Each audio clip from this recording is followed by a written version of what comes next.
Поддршката за Украина, безбедносната состојба во Европа и актуелната геополитичка реалност се главните теми на состанокот на Европската политичка седница во Копенхаген.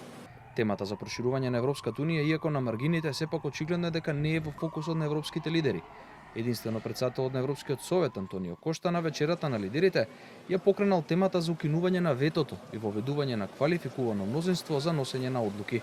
Но како што пренесува реномираниот бриселски портал Политико, повикувајќи се на дипломатски извори, тоа било одбиено пред се од унгарскиот премиер Виктор Орбан, кој пак поддршка добил од неколку европски земји. Македонија во Копенхаген е представуван од претседателката Силјановска Давкова, која пред почетокот на самитот истакна дека потребна е политика на возможното. We need politics as the art of possible, instead of politics we are living with, in which the question is who, when and how wins.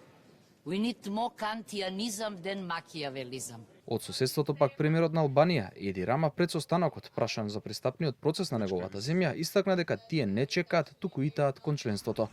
Ги повика големите земји членки на Унијата да не калкулираат, туку да ја примат Албанија час поскоро. We are not waiting, we are running. We are running very fast and we will be ready very soon and it's up to the big guys in the room to not wait anymore, but to embrace us and to bring us in because we will be a great added value to the European Union.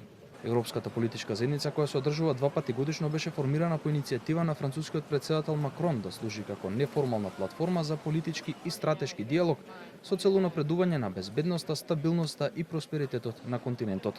Самитот во Копенхаген е 7ми поред, а следните 2 предвидено е да се одржат во Ерменија и Ирска.